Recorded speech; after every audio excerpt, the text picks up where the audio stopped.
So abilities, present and beyond.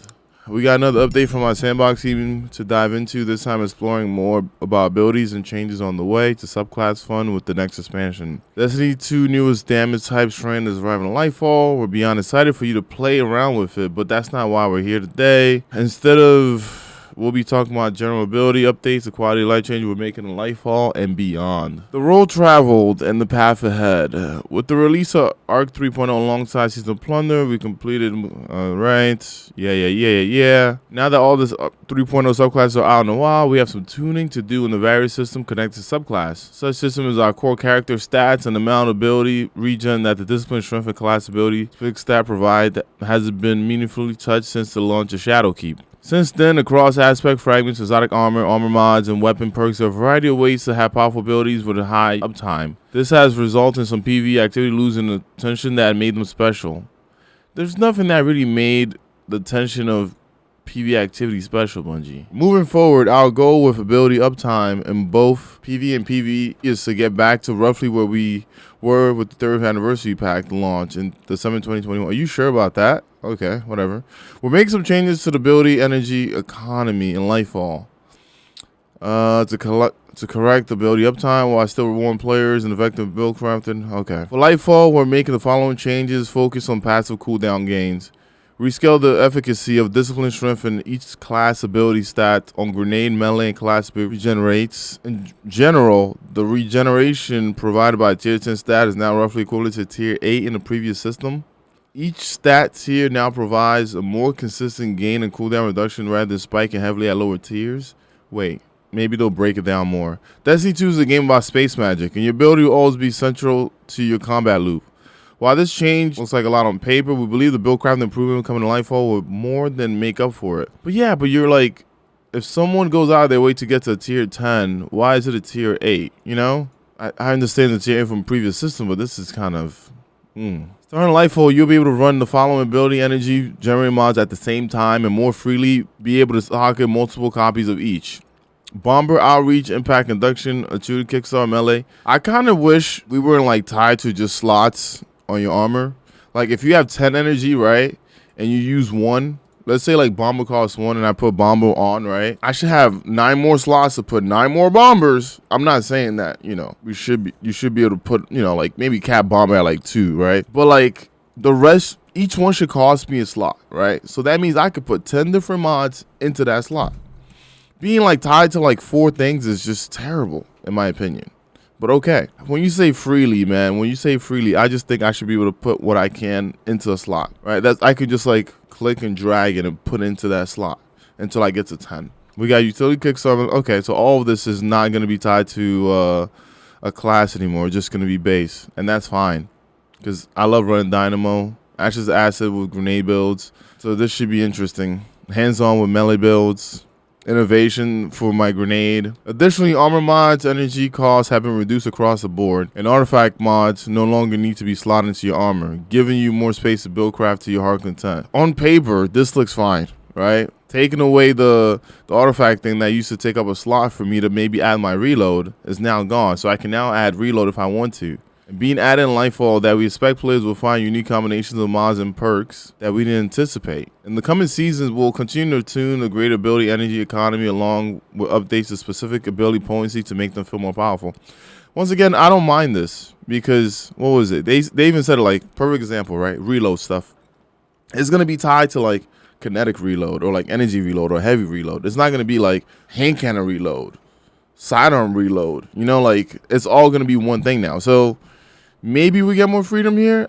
I don't know yet, right? They took the artifact mod stuff away from like putting on weapons to put on armor, and now it doesn't have to be on armor, and now you have to choose wisely what you're gonna use. But in the past, we used to have that already, where you choose only things that you can use, not just everything. We'll see how this goes. I feel like they're always like taking 2 steps forward and like 20 steps backwards. Yes, I said it, like almost 10 times backwards. Like when we buff stuff, and then we don't buff other stuff, so then they can compete with each other, but we just nerf everything. And Lightfall will also be adjusting the base cooldown of some grenades, melee, and class abilities. We'll provide more detailed information on the patch when Lightfall goes live. As a preview of Lightfall, we're reverting the base cooldown change to dodge class ability that was implemented in hotfix 6.3.0.5. All these points, bro, just be like in the latest hotfix, dog. As we feel the cooldown under the new stat scaling system is in a good place. Marksman dodge base cooldown reduced from 34 to 29. Gambler's dodge reduced from 46 to 30. Bro. Yo, dude, the Hunter's cooldown used to be so much faster. Okay, cool. You don't want people going invis that crazy, right? Change it for Void. But why are you just like doing the base for everything? It affects every other subclass. That means Arc. That means Solar. That means Stasis. That means Strand that's coming up. This doesn't make any sense to me. Like this thing right here, whoever's working on this, focus on something else. Shit, focus on PvP. Go change that sandbox. When in Rome, with the 3rd anniversary in December 2021, we split super regen at times into separate tiers based on the damage potential. Sure. While we still believe that a gradient cooldown time based on each super potency is healthy for the game, we also recognize that Roman supers have taken a backseat in PvE content. Roman supers don't do that much damage. If I pop a Titan Smash right now, in a GM and I run at something, I'm going to die. Why would I do that when I could just use a Thunder Crash and then get back to my business? That's why. You guys also took out Bottom Tree Dawnblade that was really good with explosions, right? And the super was really nice too. You hit a few things, they explode. Like, yo, hello? Yo, Bungie, yo, y'all need to look in the mirror, man. Like, some of these changes, it's y'all fault. Y'all fix this stuff y'all messed up on. We're working to address this problem. Yeah, it's your problem. Fix it. We don't have a full suite of changes ready just yet. As a first step in life, we'll increase the maximum number of orbs of power that Roman supers can create from 5 to 7. This is not changing anything. I don't give a fuck if I can make orbs. I could do the same thing by putting on a helmet mod, having the subclass match, and I kill 2 things, and I make orbs. Bungie, this is not how you fix stuff like this. This is terrible. How about you give Roman supers some kind of resistance? How about you give Roman supers in PvE some extra damage? Dude, you pop an Arc super, right? And you go, right? And you hit the dude with the staff. It barely does damage. Even with the chest piece, Radiant Flux. Y'all nerf these things, man. Y'all should see the numbers. Making orbs is not going to change anything. We believe this split more cleanly reinforces the gameplay of these type of supers. Hear me out, chat. I get a GM, right? Someone pops a super and they forgot that they got a Roman super. And I'm like, yo, go kill some. Maybe make some orbs. Guess how many things they kill? Maybe 1 or 2 things. Guess how many orbs they made? 0. Why? Because they died. It's not their fault. Roman supers just suck. Perfect example. Hunter. Spectral. You ain't killing nothing in PvE. When was the last time you see somebody run Spectral Blades in PvE?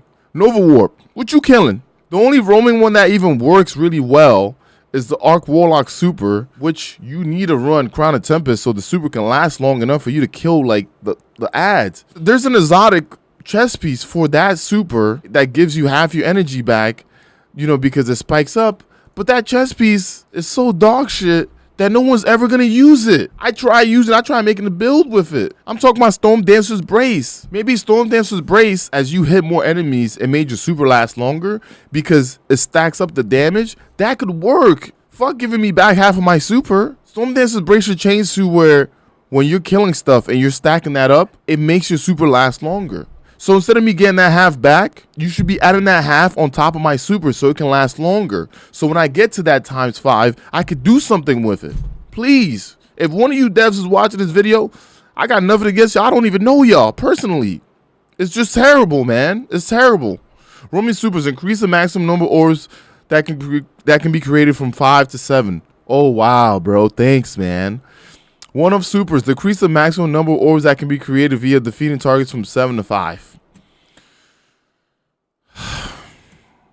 Next part, please. We're also making the change to only 3 supers in our longest cooldown tier, reducing the base cooldown by 1 tier. Hammer of Soul, Daybreak, and Spectral Blades. Base cooldown reduced from 1025 to 916. Oh, thank you, man. Thank you. We like to take this opportunity to detail a few specific tuning changes coming with Lightfall. Water Dawn. With Void 3.0, Water Dawn was reintroduced as selectable super rather than being tied to Sentinel Shield.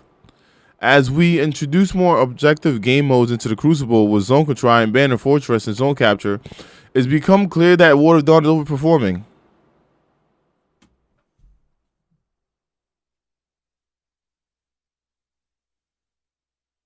Brother, it doesn't take a rocket freaking major scientist to understand that if you make anything with a zone, okay, right?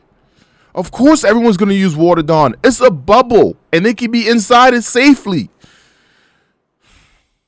Who made this game mode? Y'all did. We barely use bubble in PvE. You know why? Because we could just drop a well, and we don't have to have a bubble in front of us, fucking stopping us from shooting stuff. You're nerfing Water Dawn over a shitty game mode that should have been tested out more. I mean, you guys had this in your hands for months, right? Supposedly, you created this. You had it in your hands for months, and now you're nerfing something that you guys had in your hands that you could have tested and then not shipped it because you knew the potential of it. Yo, instead of nerfing Water Dawn, take out the shitty freaking Crucible mode that you guys made. Go back, revisit, work on it. Hear me out. Even when it's zone capture for trials, right? Bubble is one of the most things used. Why? Because you have an objective and people can sit on it. That is no one's fault. But you nerfing this doesn't make any sense. Water Dawn, maximum health reduced from 13,500 to 8,000. Okay, hear me out. A team of 6 Titans, no matter what, in zone capture trials, a team of 3 Titans, or, in Fortress and Iron Banner, a team of 6. This nerf right here doesn't change anything. One Titan puts his bubble down, you take it off. The next Titan puts his bubble down. He just made 3 orbs for the other dude that just popped the super. You take that bubble down, next guy drops his bubble. That's another 3 orbs for the other guy that just popped the super. So that means the first guy got 6 orbs already. So it's like a chain of just supers that they can still hold the shit down with. This doesn't fix anything. This should tell you that your game mode that you created is not the greatest, and you need to go back and revisit it. Eruption was cool. How many people in chat like Eruption? Eruption was cool, right? Standardize the damage dealt by each of kinetic and energy weapons against the ward itself. Previously, energy did 2.5 and kinetic did 1. Now, regardless of damage type, all weapons do 1.5. No. Energy should do 2.5 still. You bring up kinetic to 1.5. Why would you do this? This don't make no sense. This is how you know the game mode was terrible. People legit went into Iron Banner as a team of 6, willing to lose so they can get their rep faster. They didn't give a damn about winning. They just wanted to get in. They wanted to lose and get out of there. That means people did not want to play it. Armor of Light has been updated to reduce its potency in PvP. Maximum health reduced from 425 to 300. Now inherits Void Overshield 50% PvE damage resistance. No longer negates precision damage. Why was it negating precision damage in the first place? Similarly, Thunder Crash is currently proving to be too difficult to counter or escape in high-level Crucible modes, and is too strong at both its pseudo-roaming and shutdown roles. Hear me out. You made a game mode that people have to grab a zone with, right? They're running Ward of Dawn. I'm pissed. My teammates is hot schmeat, right? I got Thunder Crash on. I should be able to go in that shit and fucking Thunder Crash it. What's wrong with that? It's a one-hit super. It's not a roaming super. You can't just Thunder Crash and run around the map killing everybody, Bungie. Why y'all touching Thunder Crash, bro? You guys are always touching stuff you don't need to touch in that studio. Reduce size of the damage and volume around the player while in fly by 20%. Push it forward in front of the player to make flyby disintegration more intentional. The set now begins early in flight. A change versus PvE targets. Reduce lane detonation. Bro, my brain hurts from this. You guys sit there and you think some of this stuff is like balancing? This is terrible. You're not fixing the major issue, which is some of the game modes and some of the stuff that you have in the game. Fits a Havoc. Increase PvE damage by 20%. Yay. It needs like a 40%. This is just absurd. Arc 3.0 Sparkle Resistant Fragment is achieving our intended goal to make a close range combat saver to engage with, but it's a bit too easy to keep rolling throughout an entire PvE encounter or Crucible skirmish. I kind of want to see some of y'all that work at Bungie do this. I want to see you guys make the game look easy. I really do. Do y'all just watch streamers? Do y'all just watch videos and be like, it's too easy for them? Because, like, I played with people that don't stream, that don't play the game as much. They can have Sparkle Resistance on. The game is still not too easy for them. You guys are so out of touch in that studio. It doesn't make any sense to me. Because Sparkle Resistance is apparently breaking the game. Increase nearby enemy requirement activation from 2 to 3. Reduce linger time after you're no longer surrounded from 4 to 2. With Solar 3.0, the increased daybreak duration provided by Dumbblade Tomb of Flame was removed, which has left Daybreak in a lackluster place. No, you know what left Daybreak in a lackluster place? Y'all taking away the bottom tree Dawnblade. You like ruined the whole thing. There was a helmet for it. There was an entire setup for it. It was nice, right? People actually use solar grenades. You threw it, you hit a thing, the rest of the stuff blew up, you know? With Lightfall, in addition to cooldown reduction detailed above, we're reducing attack costs and increasing its damage against PvE targets. Yo, y'all just putting random numbers up. Increase PvE damage by 25%. What this don't gonna do though? Like, what is this gonna do? No, give us back bottom tree Dawnblade how it was. That worked. That was strong. Super energy reduced from 10% to 6.5. Are you telling me that this is what y'all working on? Y'all can't work on like why my buffs and debuffs on my screen are only tied up to like 3 things? Why like sometimes I'll have a buff and I don't know if I have that buff. You guys can work on that quality of life? No. Like when I proc golden tricorn and I don't know that I have it the whole time, we can't get any of that up? No. Phoenix Dive has also struggled to find a solid role in most gameplay styles, and it's too difficult to justify picking up over healing or power rift. So we're making a suite of change to increase viability across game modes. Base cooldown reduced from 82 to 55.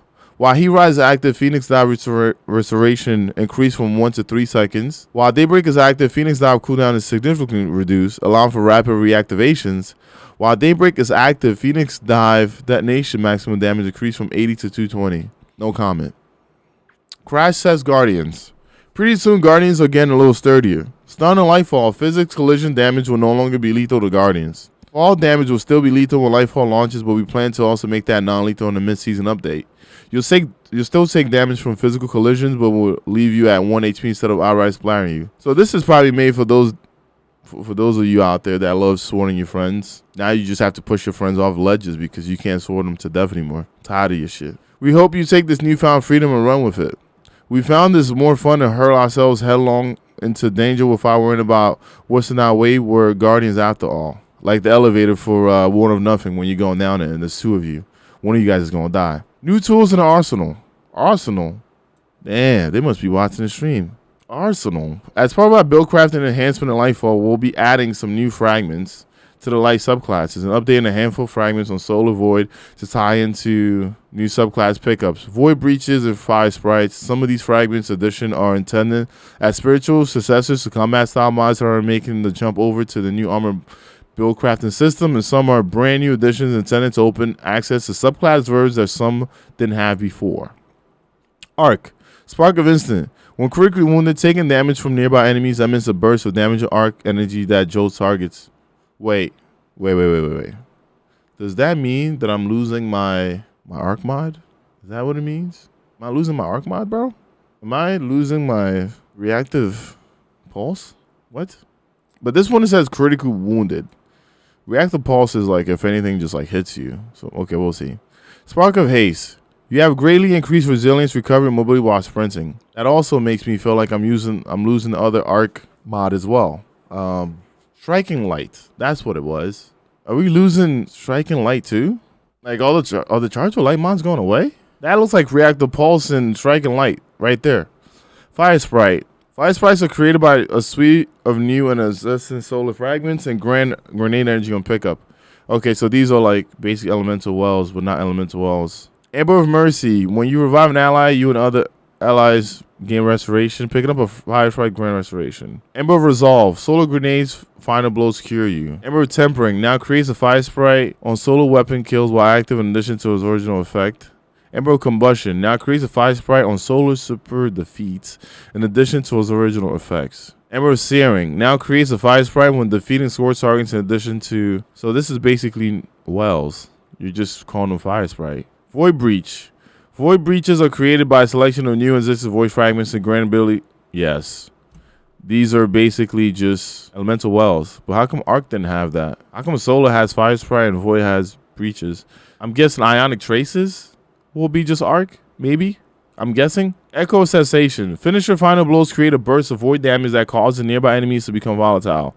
Defeating volatile targets creates a new void breach. Echo of Vigilance. Defeating a target when your shields are depleted grants you a temporary void overshield. Domineering. Now creates a void breach when defeating suppressed targets in addition to the... Okay. Echo of Harvest. Now creates a void breach when defeating weakened targets precision damage. And Starvation grants Devour when picking up a void breach. What happened to Stasis? Where's the Stasis elemental well redo? I'm guessing just shards, and I guess you guys aren't touching Stasis. Honestly, this whole page, I would say 70% of it just a waste of energy. Well, that's it for this reaction. If you like these reactions, don't forget to hit the like and subscribe. You can also find me at twitch.tv/Ekuegan. See you in the next one.